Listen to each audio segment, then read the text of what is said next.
Hello everyone, welcome to my channel Study Studio. कैसे हैं बेटा आप सभी? आशा सभी बहुत ही अच्छे होंगे। और आज हम आपको करवाएंगे चैप्टर नंबर 3 क्रिया विशेषण व्याकरण का चैप्टर नंबर 3। तो ये जो व्याकरण होती है उसमें क्लास 6 में, 7th में और पीछे छोटे क्लासों में भी 5वीं में, 4th में, सभी में 7th, 8th, 9th सभी में वही व्याकरण चलती है। थोड़ा सा बस वो नंबरों के हिसाब से क्लास के अकॉर्डिंग थोड़ा बड़ा लिखना होता है और छोटे क्लासों में थोड़ा लिखना होता है। ठीक है, तो जितना आपको समझ में आता है आप अच्छे से समझिए और अपनी क्लास के अकॉर्डिंग उसका आंसर दीजिए। ठीक है, ये नहीं है कि क्वेश्चन छोटा या बड़ा नहीं, अब समझ में आना चाहिए, आपको रट्टा नहीं लगाना, हर चीज़ का आपको समझना है। पीछे हमने चैप्टर 1 करवाया था संज्ञा किसे कहते हैं, 2nd चैप्टर करवाया था सर्वनाम। तो इनके एग्जाम्पल और उनके प्रकार, उनके कितने प्रकार हैं, उनकी पहचान कैसे होती है, सभी उसमें डेफिनेशन वगैरह सभी करवा दिए। तो पीछे वाली वीडियो में आप देखेंगे, आपको अच्छे समझ में आ जाएगा। तो आज हम करवाएंगे क्रिया विशेषण। क्रिया विशेषण, विशेषण क्या होता है? सर्वनाम की जो विशेषता बताते हैं ना, तो उसको कहते हैं विशेषण। क्रिया विशेषण कैसे कहते हैं? क्रिया जो काम कर रहा है और उसकी विशेषता, यानी कि विशेषता बताना। काला, गोरा, मंद मंद मुस्काना, जैसे इसमें धीरे धीरे चलना, बहुत रोया, ऐसे इस तरीके से। ठीक है, तो क्रिया विशेषण किसे कहते हैं, उदाहरण सहित इसका बताना है आपको। तो प्रश्न नंबर 1 है, जो शब्द क्रिया की विशेषता बताते हों या क्रिया की विशेषता प्रकट करते हों। विशेषता यानी कि गुण बताते हों। किसी में कोई गुण होता है, जैसे कि वो आदमी बहुत लंबा है तो उसको विशेषता कहते हैं, विशेषण कहते हैं। वह बहुत छोटा है, वो काला है, गोरा है, ये विशेषण में आते हैं। तो जो शब्द क्रिया विशेषण में क्रिया की विशेषता बताए। क्रिया विशेषण किसे कहते हैं? जो क्रिया की विशेषता बताए। इन दोनों शब्दों में ही पूरा क्वेश्चन हो जाएगा, आपको अलग से कुछ भी याद नहीं करना, आपको यही क्वेश्चन आ जाए। आपको क्रिया विशेषण किसे कहते हैं? तो जो शब्द क्रिया की विशेषता बताए, जो शब्द क्रिया की विशेषता बताए उसे क्रिया विशेषण कहते हैं। तो मोहिनी मंद मंद मुस्का रही है, तो इसमें मंद मंद, वह बहुत रोया, इसमें बहुत ज़्यादा, वह धीरे धीरे चल रहा है, ये विशेषताएं बता रहे हैं ना। इसकी वह की विशेषता बता रहा है, मोहिनी की विशेषता बता रहा है, मुस्कुरा कैसी रही है, मंद मंद मुस्कुरा रही है। तो ये इनकी विशेषताएं बता रही हैं। ठीक है, तो ये तो आ गया इसमें। इन वाक्यों में मंद मंद, बहुत, धीरे धीरे क्रिया की विशेषता को बता रहे हैं, इसलिए इसे क्रिया विशेषण कहते हैं। आशा है सभी बच्चों को याद हो गया होगा। अभी कुछ भी करने की जरूरत नहीं है आपको। क्रिया की जो विशेषता बताए उन शब्दों को हम क्रिया विशेषण कहते हैं। आपको कोई भी 1-2 एग्जाम्पल दिखाने हैं और उसमें नीचे ऐसे लिखना है मंद मंद, ये जो अंडरलाइन कर रखे ना, तो इन शब्दों को ये क्रिया की विशेषता बता रहे हैं, इसको हम इसलिए हम इनको क्रिया विशेषण कहते हैं। क्वेश्चन नंबर 2 देखिए बेटा, क्रिया विशेषण के कितने प्रकार होते हैं या कितने भेद होते हैं? प्रत्येक का नाम बताकर उनका परिचय देना आपको। तो क्रिया विशेषण के 4 भेद होते हैं। भेद आ जाए या प्रकार आ जाए, एक ही बात है। तो नंबर 1 पे है स्थानवाचक क्रिया विशेषण, नंबर 1 पे है स्थानवाचक क्रिया विशेषण, नंबर 2 पे है कालवाचक क्रिया विशेषण, नंबर 3 पे है परिणामवाचक क्रिया विशेषण और नंबर 4 पे है रीतिवाचक क्रिया विशेषण। तो आपको नाम तो इनको आपको हमेशा याद करने ही पड़ेंगे। आप उसको रट लो, चाहे समझ लो, चाहे दिमाग में सेट कर लो, चाहे आप उसके ऐसे डायग्राम बना के जैसे ऊपर लिखेंगे क्रिया विशेषण ऐसे, और इसके 4 पार्ट करके ऐसे दिखा के उनके नाम याद लिख दें। नंबर 1 पे स्थानवाचक, नंबर 2 पे क्रिया विशेषण, नंबर 3 पे कालवाचक और नंबर 4 पे रीतिवाचक क्रिया विशेषण। ओके, तो इस तरीके से आपको करना है। तो उसके डेफिनेशन पूछे तो डेफिनेशन में आप कैसे लिखेंगे? समझ में तो देखो, आपको समझना तो सारा है और पूछे उसका लिखना है, लेकिन अगर क्वेश्चन आ जाए 5 नंबर का तो ये सारा नाम भी लिखना है और इसके विषय ये भी लिखनी है, डेफिनेशन भी लिखनी है पीछे की एग्जाम्पल समेत। और अगर इसका पूछे सिर्फ ओनली 2 नंबर में या 1 नंबर में स्थानवाचक क्रिया विशेषण किसे कहते हैं, तो आपको सिर्फ इतना ही लिखना है। ठीक है, और कई बार एग्जाम्पल दे देते हैं इधर उधर, यहाँ वहाँ, या परसों, दिन रात, ये कौन से विशेषण है, क्रिया विशेषण है। तो आपको इनकी डेफिनेशन पहचान होगी तो आप इनको पकड़ लोगे कि कौन सा क्रिया विशेषण है। ओके, तो नंबर 1 पे देखेंगे हम स्थानवाचक क्रिया विशेषण। तो जो विशेषण क्रिया के होने अथवा करने के स्थान का बोध कराए, तो आपको स्थानवाचक यानी कि होने का कहाँ पर है, ठीक है। जो क्रिया विशेषण हर जगह आएगा, क्योंकि आपको ये जरूर याद रखना है। जो विशेषण क्रिया के होने अथवा करने का स्थान, ये दो चीज़ें आपको याद करनी है। जो विशेषण क्रिया के होने या करने का स्थान का बोध कराए या ज्ञान कराए उसे स्थानवाचक क्रिया विशेषण कहते हैं। जैसे इधर, उधर, यहाँ, वहाँ। तो क्रिया के होने का और उसके स्थान का, ठीक है, करने के स्थान का बोध कराए उसे स्थानवाचक। स्थान का, ये स्थान तो देखो इसमें आ ही रहा है, एक तो स्थान का और क्रिया के होने का, ठीक है।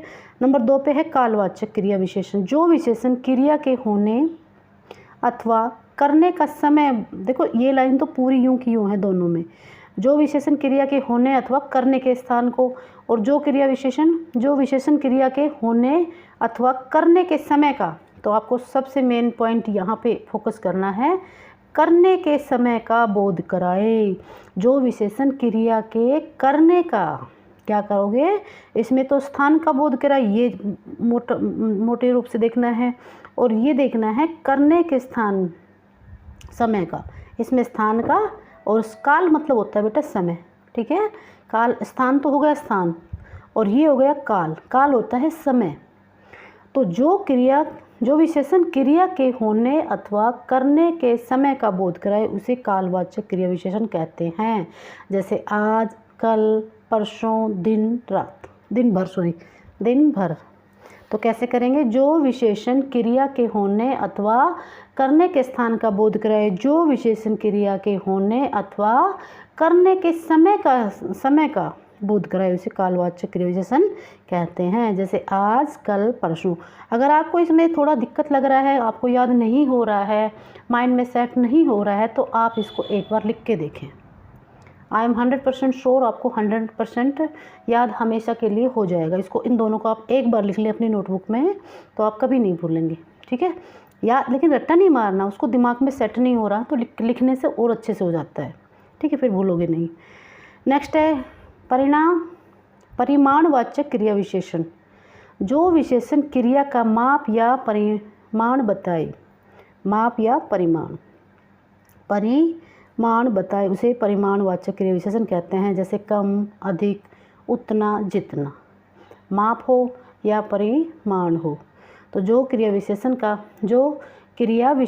विशेषण क्रिया का, ठीक है, जो विशेषण क्रिया का माप या परिमाण बताए उसे परिमाणवाचक विशेषण कहते हैं। जैसे कम, अधिक, उतना। नेक्स्ट है रीतिवाचक क्रिया विशेषण। जो विशेषण क्रिया के होने अथवा करने की रीति का बोध कराए। देखो, क्रिया विशेषण, ठीक है, ये तो सेम टू सेम सब में है, तो आप ये तो आपको याद करनी है यहाँ तक लाइन, ठीक है। जो विशेषण क्रिया, ठीक है। तो जो विशेषण क्रिया के होने अथवा करने की रीति का बोध कराए।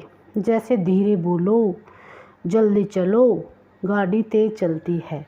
तो ये हो जाएंगे रीतिवाचक क्रिया विशेषण, ठीक है बेटा। अगर आपको याद इसी समय हो गया है तो ठीक है, अगर आपको इसी समय याद नहीं हुआ है तो आप इसको 100% नोटबुक में लिखें, क्योंकि ये थोड़े व्याकरण के कुछ क्वेश्चन थोड़े टफ होते हैं, ठीक है। तो वो लिखकर याद करने से आपके हमेशा के लिए माइंड में तब सेट होंगे, ओके। तो ये वाला क्वेश्चन आप लिखें, ये तो शायद लिखने की ज़रूरत भी नहीं पड़ेगी, ये ज़रूर करना लिख के, ठीक है। अगला देखिए। अब हम इसके बेटा बहुविकल्पीय प्रश्न करेंगे, शॉर्ट क्वेश्चन आंसर देखेंगे, आपको कितना समझ में आया है, कुछ समझ में आया है अब नहीं आया है, ठीक है। तो हमें क्रिया विशेषण किसे कहते हैं, क्रिया विशेषण के कितने प्रकार होते हैं, 4 प्रकार होते हैं, और चारों के अलग अलग डेफिनेशन अच्छे से याद करें, उनके एग्जाम्पल भी देखें। तो अब हम करेंगे इसके शॉर्ट क्वेश्चन आंसर, ओके। तो शॉर्ट क्वेश्चन आंसर में फर्स्ट देखिए, जो शब्द क्रिया की विशेषता प्रकट करते हैं उसे क्या कहते हैं। जो शब्द क्रिया की विशेषता, तो क्रिया की जो विशेषता प्रकट करे उसको क्रिया विशेषण, जो क्रिया की विशेषता प्रकट करे। बार बार मैं इस चीज़ पे फोकस कर रही हूँ, तो आप भी ध्यान दें, जब भी क्रिया विशेषण पूछे तो क्रिया की विशेषता प्रकट करे, उनको हम क्रिया विशेषण कहते हैं। क्रिया विशेषण के कितने भेद होते हैं, 4 भेद होते हैं। नेक्स्ट देखिए, जो विशेषण क्रिया का माप या परिमाण बताए उसे क्या कहते हैं। तो ये सीधा सीधा देखो यहाँ पे ये दिख रहा है परिमाणवाचक क्रिया विशेषण है ना। परिमाणवाचक काल और स्थान का बोध कराए वो समय, काल मतलब समय, काल मीन्स होता है समय का, वो समय आ जाएगा। स्थान का बोध कराए स्थान हो जाएगा स्थानवाचक क्रिया विशेषण। मोहन तेजी से दौड़ा क्रिया विशेषण का कौन सा प्रकार है। रीतिवाचक क्रिया विशेषण है ये। मोहन तेजी से दौड़ा जिसमें इस तरीके के एग्जाम्पल आएंगे तो वो आएगा रीतिवाचक, और जिसमें स्थान का वर्णन हो उसमें स्थानवाचक, जिसमें काल का समय का बोध कराए उसे समय कालवाचक, और परिणाम का तो ये आ ही गया था है ना, माप और परिणाम। ठीक है। क्रिया की विशेषता बताने वाले शब्द कहलाते हैं। क्रिया की जो विशेषता बताते हैं वो शब्द क्या कहलाते हैं, क्रिया विशेषण। राधिका मधुर गाती है, इसमें क्रिया विशेषण क्या है। तो इस तरीके से क्वेश्चन आते हैं शॉर्ट में एमसीक्यू में कि जैसे ये है राधिका मधुर गाती है, इसमें क्रिया विशेषण क्या है। तो इसमें मधुर शब्द है वो जो जिसकी विशेषता बताता है ना, तो ये राधिका की विशेषता है। गाती कैसी है, वो राधिका कैसा गाती है, मधुर गाती, ये उसकी विशेषता है।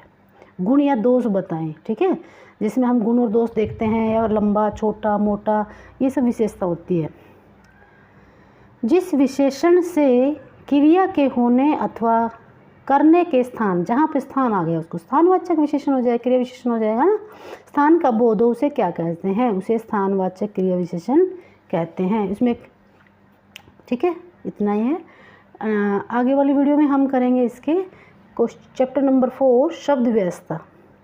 तो ज़्यादा नहीं कराएंगे क्योंकि ग्रामर का चैप्टर है वो एकदम करवाने से बच्चे एक दूसरे में मिला देते हैं। तो ये शॉर्ट ही वीडियो है, छोटी 11 मिनट की है। आप सिर्फ इतना ही करेंगे, क्रिया विशेषण किसे कहते हैं, क्रिया विशेषण कितने प्रकार होते हैं, और चारों के नाम विद एग्जाम्पल। और ये क्वेश्चन आपको लिख के 100% देखना है तो ज़्यादा अच्छा रहेगा। और इस तरीके के कोई आपको MCQ वगैरह कहीं और मिल जाते हैं यूट्यूब पे वगैरह भी, तो भी आप उसमें प्रैक्टिस अपनी करिए। ठीक है, क्रिया विशेषण के जो वो निकालिए उसमें प्रैक्टिस करिए, या फिर आपकी बुक में हो कोई क्रिया विशेषण छाटना कौन सा तो वो भी प्रैक्टिस करिए। ठीक है बेटा, आशा है सबको वीडियो अच्छी लगी होगी। अगर आपको वीडियो अच्छी लग रही है तो लाइक एंड सब्सक्राइब कीजिए। Thank you very much.